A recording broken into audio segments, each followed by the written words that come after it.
We're discussing Mandalorian, right? So that's the Balance Podcast. We're talking about Falcon and the Winter Soldier today, Ulysses. Are we though? How do you know I watched Falcon, it? Did I watch it? I don't know. Only you can answer that question for yourself. I mean, I got two kids who are very. They get into everything. You're pulling the dad card on me. This old excuse. Yes, we watched it last night. Bethany watched it with me. It was like literally, it was like 11 o'clock at night. Did Bethany like it? Bethany, did you? How did you feel about episode 1 of Falcon and Winter Soldier? And I I quote. must be on my phone the whole time it's on. And she said she might have been on her phone the whole time. Although I will say Bethany's not the biggest Marvel fan. Yeah, I was about to say the two of us might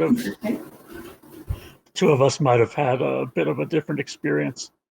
We might as well just call the spoiler talk. So, spoiler alert. What'd you think of this episode, Ulysses? So overall, I'm just going to give overall rundown, the first impression.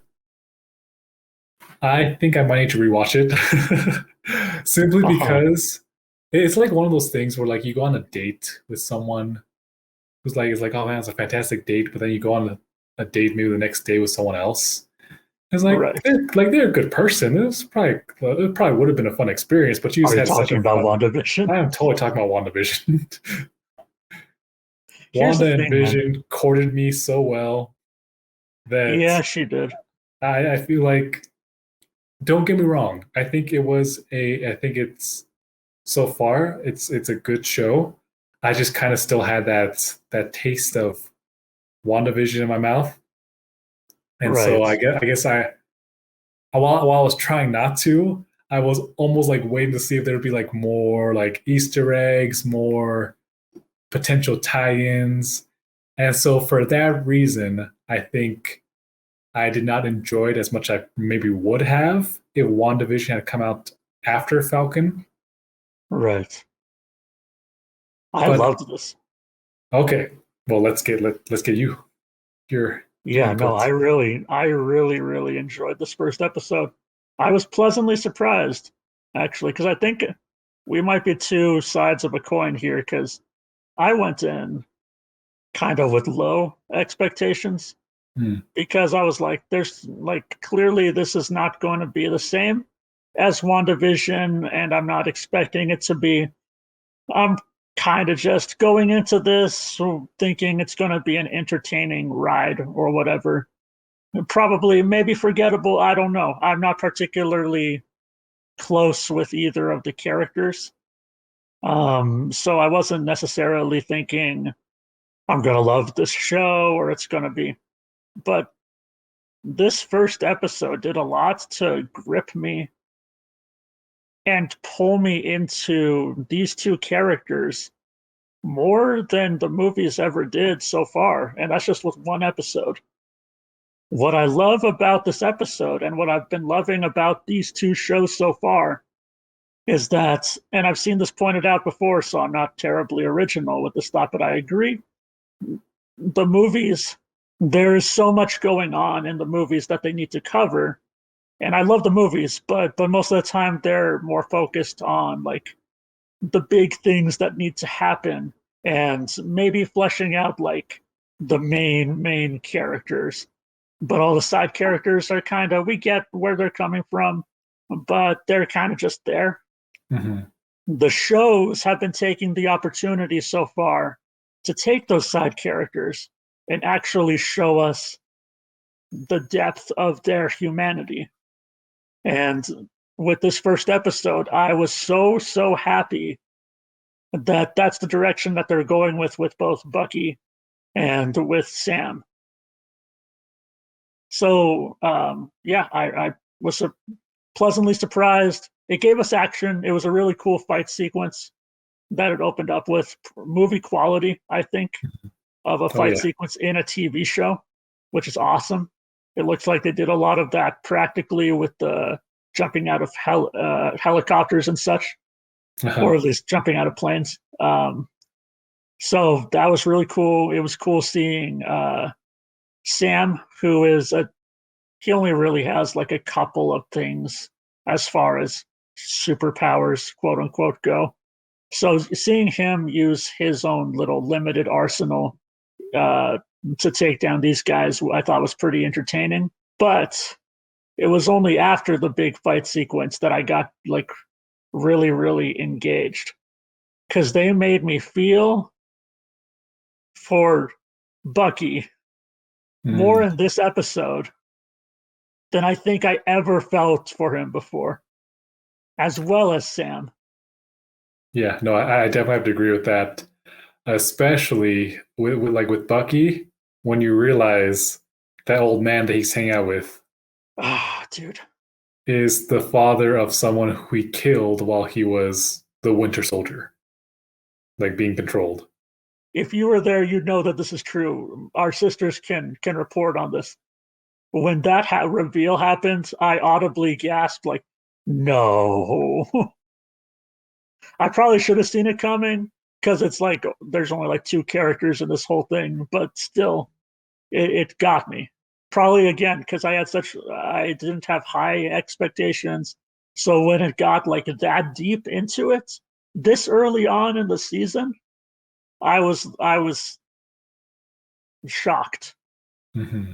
Yeah, like Um, honestly, at first I thought, cause like Bucky has like no friends, like that was kind of also I know. established early on, like with the therapist, and so Yeah, I honestly thought for a second that maybe that old man was someone that he knew when he was like when they were both like quote unquote the same age, you know, right. or around the same age, and so but so yeah, so when that reveal happened, I was like, oh, like yeah, I called it like 2 seconds before the reveal, and I was like, oh dang, and even Bethany, who was like, with the show, was like, oh, Yeah, yeah. That's heavy stuff, dude. And like, again, this is all stuff we knew Bucky had this terrible past. He was used, brainwashed, used as an assassin for several decades. But this show showed us, rather than told us that, this first episode at least. And if future episodes delve even deeper into that, I think that this has a capacity to be a really, really good show. I think that this first episode sets up very competently the rest of the series. That's my thoughts. We talked a little bit about Bucky. Let's talk a little bit about Sam. I love being able to see his family. uh-huh. His sister, I already like her as a character. But what's interesting, and it was never been touched upon before, like they brought up the question of do Avengers get paid, or like Uh-huh. how well do they get paid? Can they get a loan? And it turns out the answer is no. Uh-huh. Like that's something I did appreciate from the episode, is Yeah, that it's almost like an Incredibles kind of deal, yeah, where like in the Incredibles, you see like, yo, like Mr. Incredible has to make a living, all these different things. yeah, And how Sam, and also I don't think they've touched upon this, not that they've had a ton of time to do much with this anyways, but it's like you have no work history. And it's like I was blipped. I wasn't here for 5 years. I didn't exist for right. 5 years. For real. And so yeah, just seeing the I guess more of the consequences of that blip, Yeah, what was interesting. And I think they'll continue to play on that and show that and have these other things that maybe on a macro Avengers scale you might not see, or they might not get yes, into. That was, yeah, that I do appreciate that. That was interesting. That was something that did make me feel a little more for Falcon and his family, Sam. And oh my gosh, like even like when the banker like is just like, oh, it's Falcon, like let me get a selfie. yeah. But then, like the next second, nope, can't approve the loan. Uh-huh. Which again kind of reminds me a little bit of the Incredibles, like with the whole like Mr. Incredible trying to approve that one lady, then him getting like in trouble, and Yeah, I'm all for that kind of stuff, man. The idea of these larger than life characters who go through these basically mythological level events just being shown to us in this very personal, intimate human way is very captivating to me. So I think that just that alone was why I was eating this up. And real quick, these TV shows have done a really good job with title sequences so far, like the end credits sequences. I Mhm. just wanted to bring that up because me and Rebecca were talking about that. They're basically works of art. Oh These yeah, end credits. I for like sure. the graffiti, the piece of paper being torn away.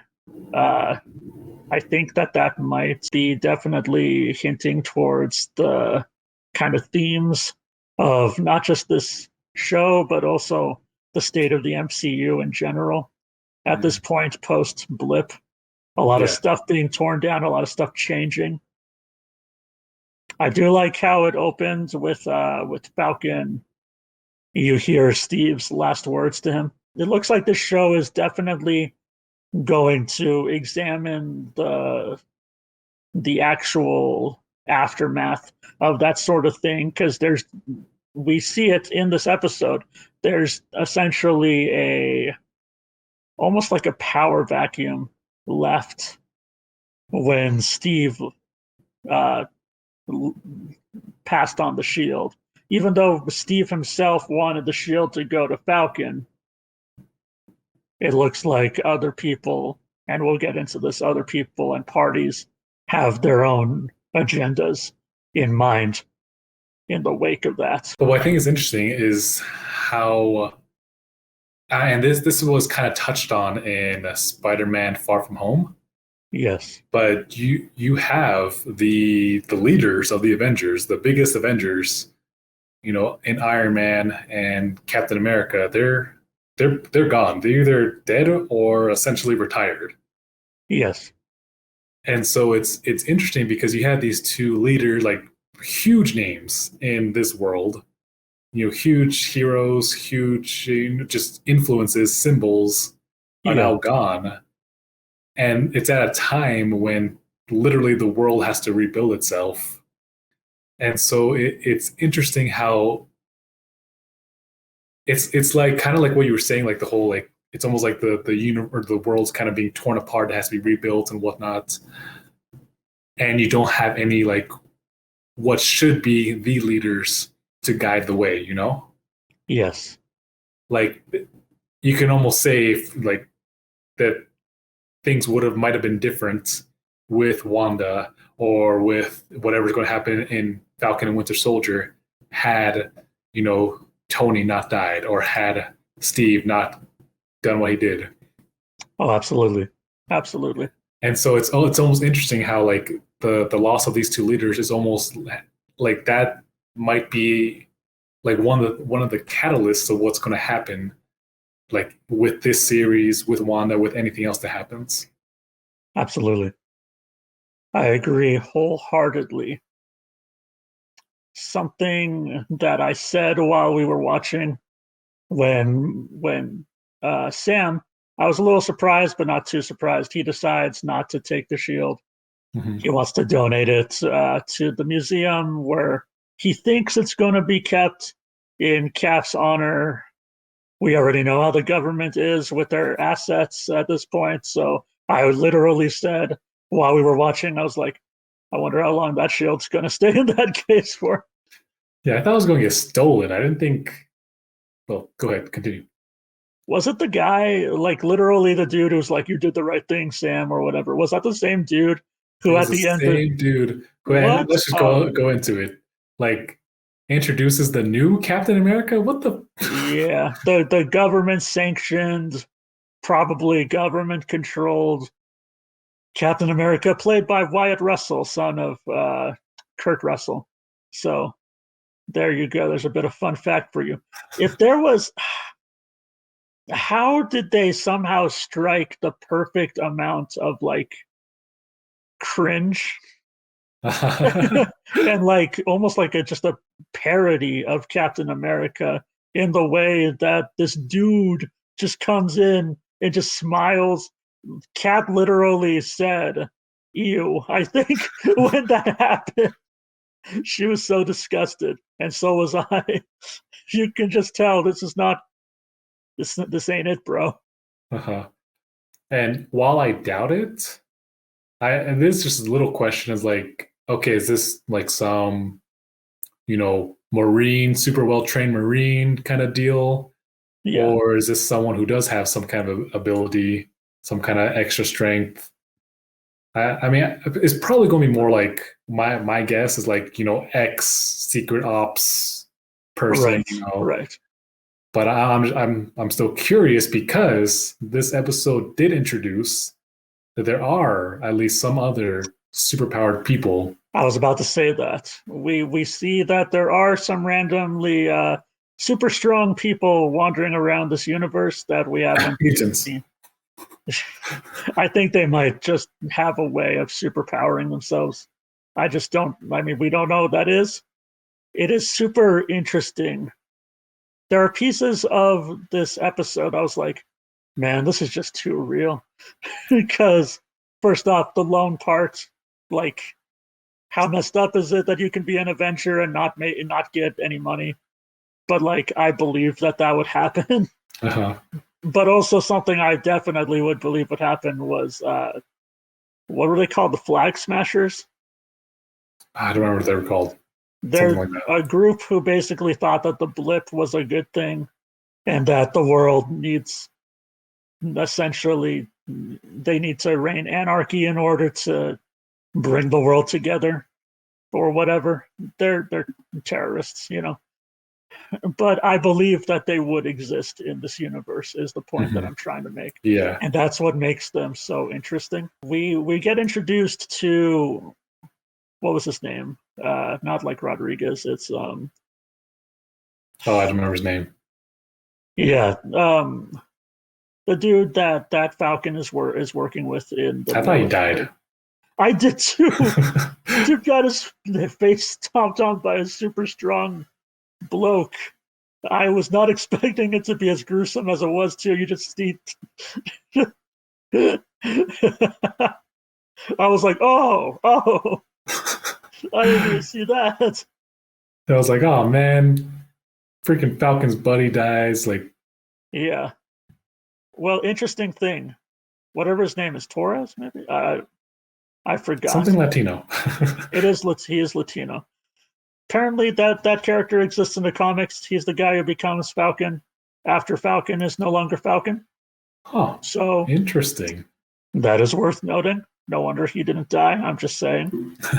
It's worth noting how he was talking about in the after that sequence, that beginning sequence. He was like, "Oh, how about you do this and whatnot? Try to give tips on how to." Okay. Interesting. Just interesting. I'm not saying it. I'm just pointing stuff out. That's all. No. That's all. I'm just saying. I'm just saying.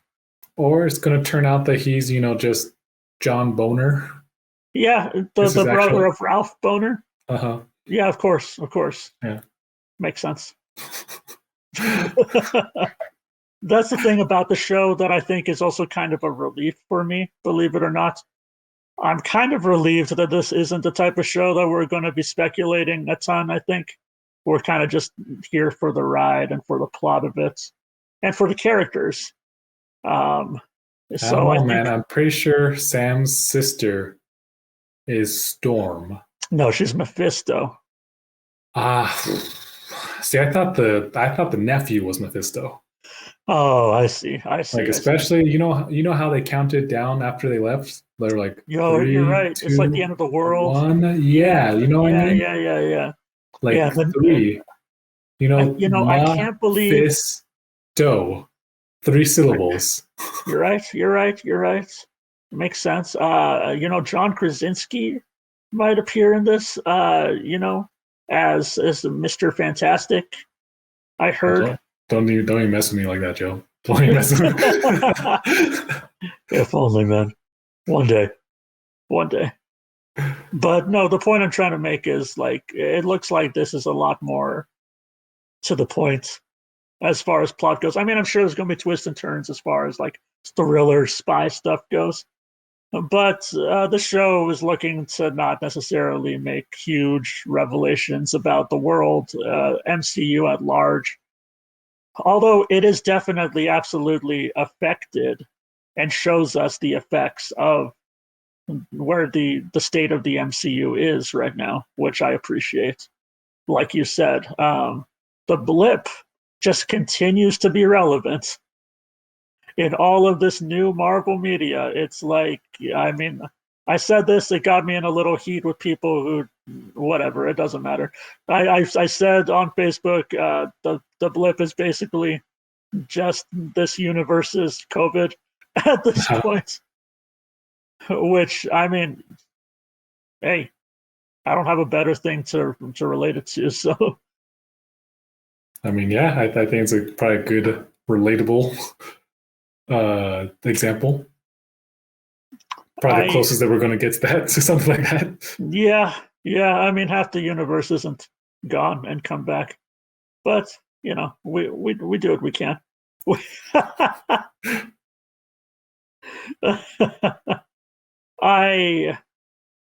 else happened in this episode? Bucky went on a date. Bucky went on a date. That was probably my favorite scene. Uh-huh. That and the we'll get into it. The therapy scene I thought was also really good with the flashbacks. Well, the near flashbacks. Uh-huh. But the date I thought was actually surprisingly wholesome. Uh-huh. I thought hope it was he funny. goes. I'll go for it. I'm just saying. I hope the girl comes back and that he actually ends up going on another date with her, because he sort of, not sort of, he ran out on her Uh-huh. at the end there, and I was like, come on, I was like, Bucky, good for you, man, good for you. You need friends, you need lovers. That's what you need, man. What were you saying? I was gonna say I just thought it was funny because I am pretty sure, based on what's happened so far, that no one in his neighborhood knows who he actually is. Yeah. Especially, I mean, I thought it was kind of funny when she was like, "So how old are you?" And what do you say, like 108 or something like that? Something like that. And she just kind of laughs and whatnot. He's like, "Yeah, yeah." But yeah, I'm pretty sure no one in his neighborhood knows who he actually is. Maybe that's part of the whole whatever he's doing. Yori sure as hell doesn't. Oh yeah. I mean, even if they did know, I mean, that wouldn't necessarily mean that he would know that he was the one who killed his son. Yeah. But yeah, I mean, he keeps his arm covered. I mean, yeah. My guess, and I could be wrong, but my guess is that there might be some kind of reveal at some point in the series. Right. Like maybe he has to save the old man from getting hit by a car or something, Yeah. That, I mean, that's possible. So go for it. Actually, go for it. I got another thought I want to share. Okay. Yori, what a wingman. Scoring this dude dates. It just seems like such a grandpa move.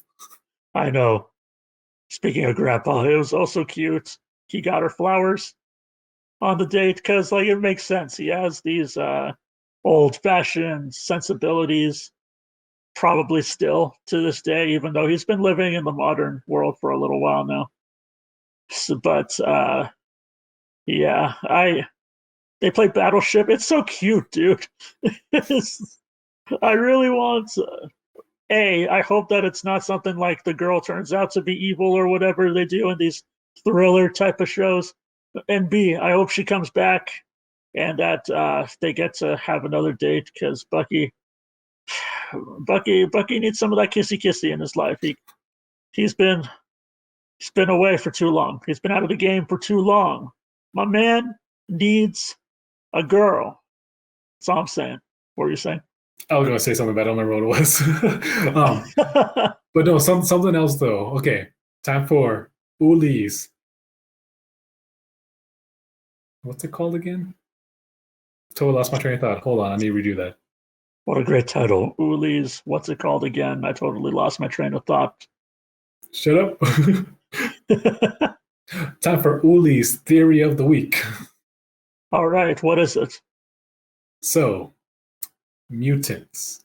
No, not mutants, but I was about to somewhat say, come on, Ulysses. there is going to be a thin thread tying back to mutants. Okay.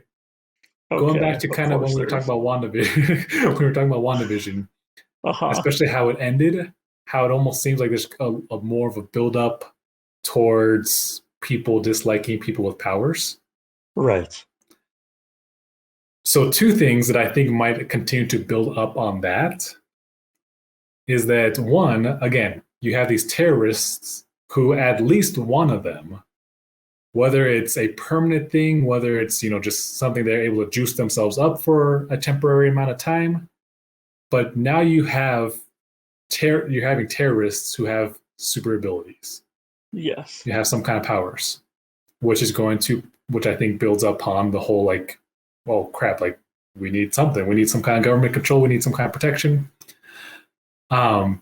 That's kind of why also they were having, I mean, not completely, but why they were at the end. They're like, yeah, we need some kind of symbol, to build back up all these things. And look at your new Captain America.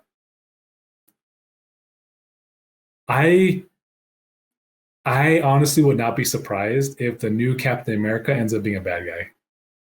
Yeah, I wouldn't be surprised either.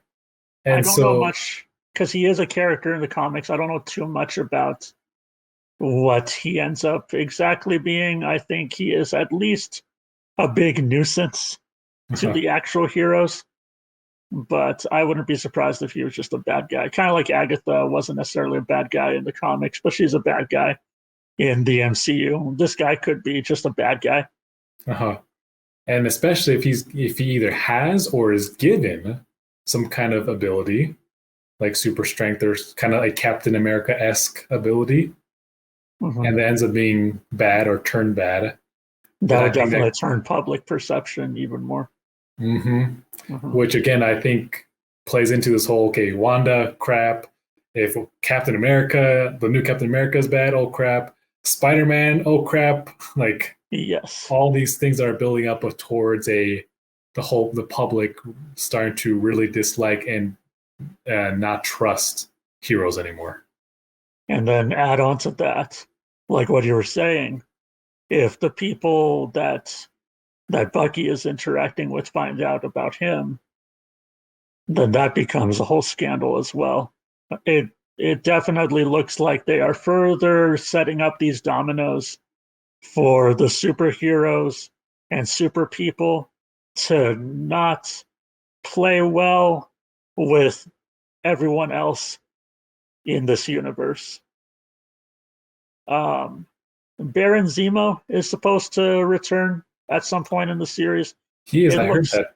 yes, from the way that their masks are, it looks like he might be the leader of the Flag Smashers or whatever they're called. Uh-huh. Which to me partly makes sense because, I mean, the dude's crazy. But also, I'm a little surprised if he is the leader of this group because I just didn't take him to be one who would use superpowered people. I thought he'd be one of the anti Yeah, he super. seems to be like hate anyone with powers. Yeah, he at least hates the Avengers. Maybe that's the distinction. Maybe. Or, I mean, again, we'll see. This speculation. They could also go the route of like what's it called? Is that Silence of the Lambs? What about it? Uh, I might not be. Maybe I'm thinking about a different movie. But basically, where they end up having to use him to try and track down these other people. Yeah, that would be very Silence of the Lambs. Kind of taking this evil guy, using him as a consultant. Mm-hmm. It's possible. I think just based off the trailers and stuff, it looks like he's up to his own thing in this. I distinctly remember in the trailer saying something. He was saying something like, "My work is not yet finished." Oh, okay. So it definitely looks like he's trying to further tear apart all of the whatever remaining Avengers are left particularly in this show, it looks like that would be Bucky and Falcon. Yeah. I keep forgetting because I was just thinking like how are they going to show how he escapes and whatnot? I was like, oh wait, he could have been blipped or something like That's true. I keep forgetting how big of an event of the blip like what that means or what they Marvel could use that to do because like he could have been blipped and then he comes back and he's like, oh well, I'm not in prison anymore, or just because of the blip, maybe there's like no security anymore, things get shut down, and he's just able to escape. Like so many different things that could have happened. I didn't even think about that aspect of that. Would be crazy, dog. Like, imagine how many like escaped inmates there would have been when the blip was undone. That's crazy. I kind of hope that that's it. I'm not expecting that necessarily, but that's a cool idea at the very least. And I think at some point they should explore that possibility. I am kind of glad, surprised and glad that it looks like Falcon and Bucky have not like converged together yet. It looks a little bit Stranger Things in the sense that there are these two people who are going to come together, not at the very end, but it looks like they're going to kind of take a little bit of time to actually team up.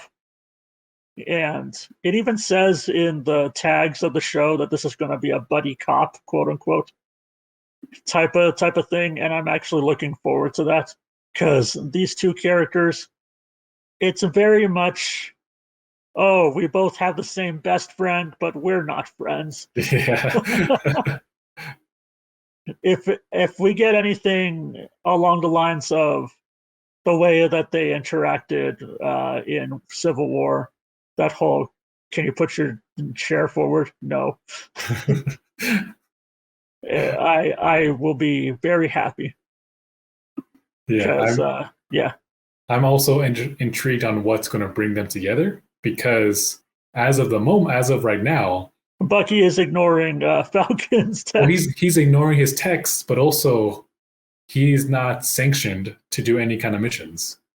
You're right. Yeah. And so I'm wondering if he's going to be pulled out of retirement.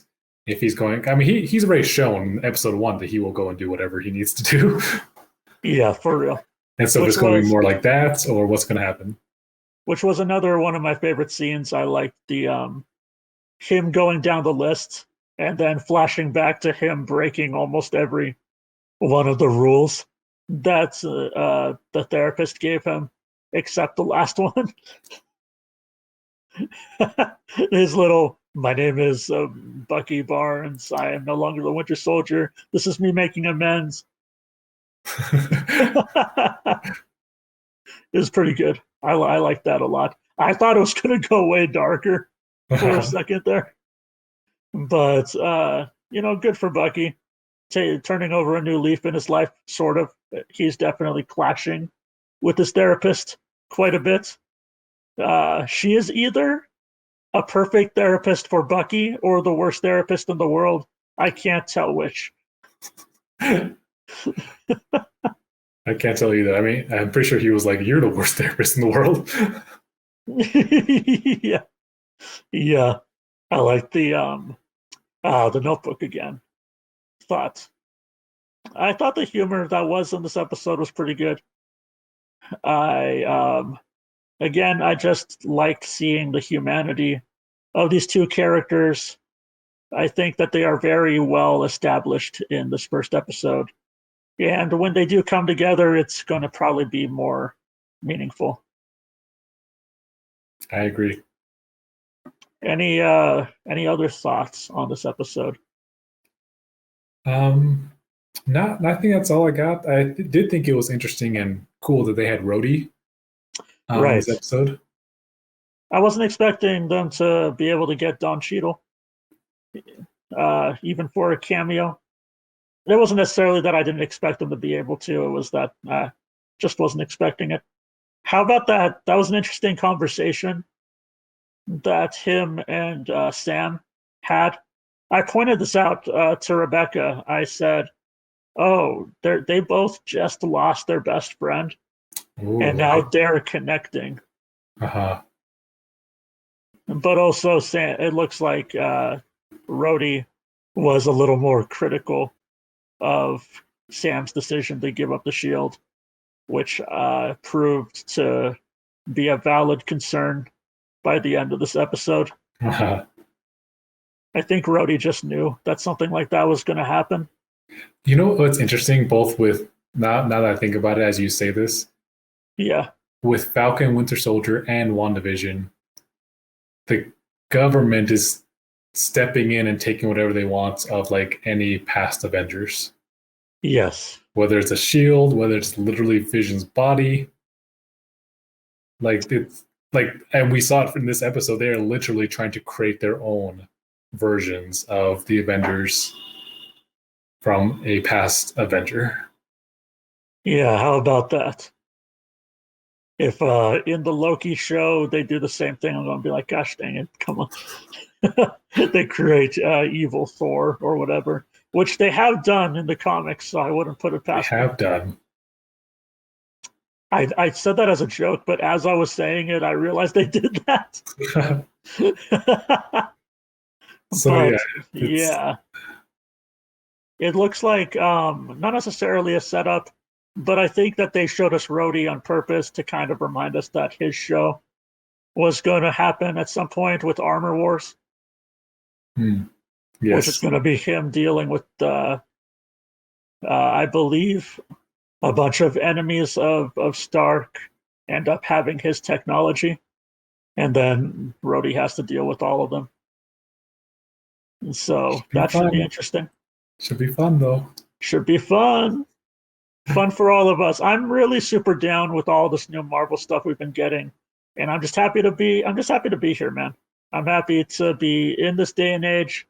Who knew that post Endgame would be somehow so much more interesting than the stuff, arguably, than a lot of the stuff that came before it.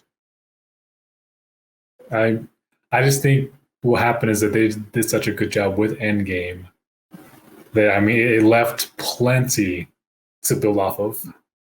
I agree.